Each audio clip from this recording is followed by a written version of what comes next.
Sur le site du Nova Festival, Emmanuel Navon, on va évoquer avec vous cette question: dans quel état se trouve la société israélienne un an après ces attaques du 7 octobre. Mais d'abord, on l'entend avec toute cette émotion qui entoure cette première commémoration ce matin sur le site du Nova Festival. C'est une journée qui s'annonce bien difficile pour les Israéliens.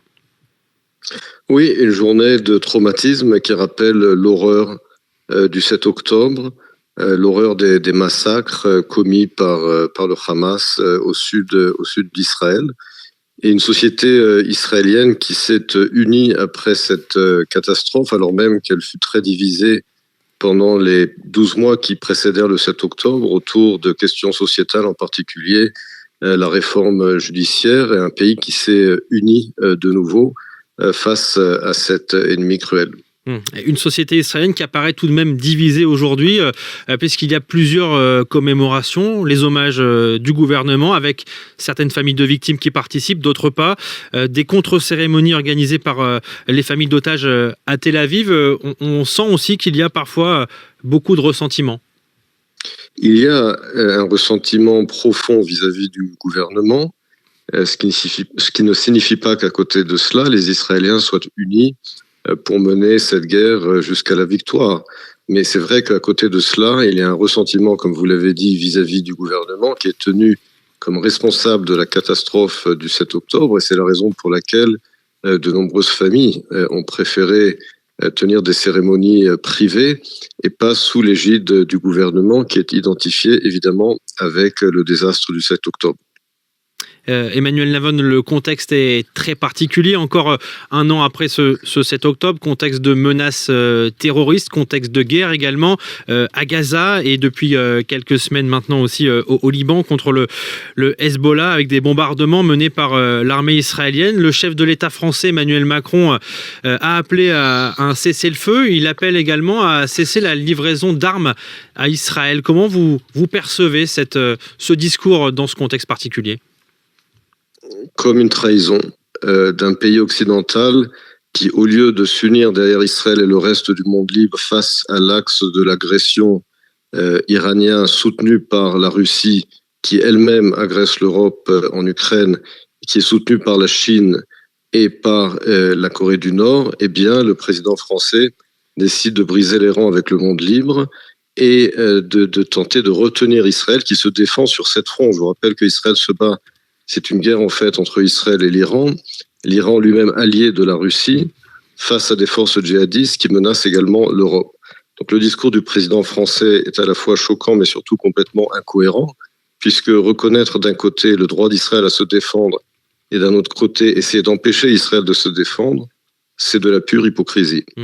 Et pour autant, jusqu'où doit aller ce conflit ? Est-ce possible de détruire complètement le Hamas, qui est l'objectif affiché par Netanyahou, mais qui semble être un objectif complètement illusoire ? Ce conflit doit se terminer après la victoire. Cette victoire est possible et cet objectif n'a pas été défini uniquement par le Premier ministre israélien, mais par tout le gouvernement, avec le soutien de la majorité de la population israélienne. Il ne s'agit pas d'un but illusoire, puisque le Hamas, en tant qu'armée, a déjà été détruit. L'armée du Hamas, aujourd'hui, a été neutralisée. Il reste encore des poches de résistance du Hamas dans la bande de Gaza, qui sont en train d'être démantelées également par l'armée israélienne. Il y a encore de nombreux tunnels qui doivent être détruits dans la bande de Gaza. Donc l'objectif, non seulement n'est pas illusoire, mais il est en train d'être atteint.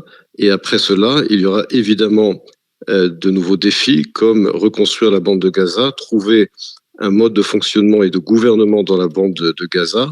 Mais encore une fois, on ne gagne pas des guerres avec des cessez-le-feu.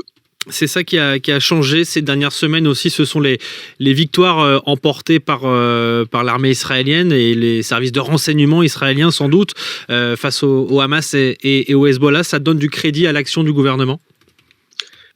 Ça donne du crédit à l'action du gouvernement, mais surtout, le gouvernement a changé de stratégie. C'est la raison pour laquelle la coalition s'est élargie la semaine dernière avec un nouveau parti politique qui était dans l'opposition jusqu'à présent et qui s'est joint à la coalition justement pour la soutenir dans son approche beaucoup plus proactive. Et on voit cette approche proactive contre le Hezbollah En quelques semaines, le Hezbollah s'est quasiment effondré, alors même qu'il continue de disposer d'un arsenal militaire et de missiles qui est supérieur à celui de la plupart des pays dans le monde. Et donc, cette approche proactive est en train de confirmer son efficacité face au Hezbollah au Liban. Emmanuel Navon, on voit là les réussites récentes des services de sécurité et de renseignement israéliens. Il y a quand même des failles énormes qui ont mené aussi à cette attaque du 7 octobre et toujours pas de commission d'enquête. Est-ce qu'il faut que ce temps arrive aussi, et surtout pour les familles de victimes qui parfois ont des reproches très francs à l'égard du gouvernement israélien et de son armée? Bien entendu, cette commission d'enquête sera établie dès la fin de la guerre, et elle devra étudier en profondeur les raisons qui ont mené au désastre du 7 octobre.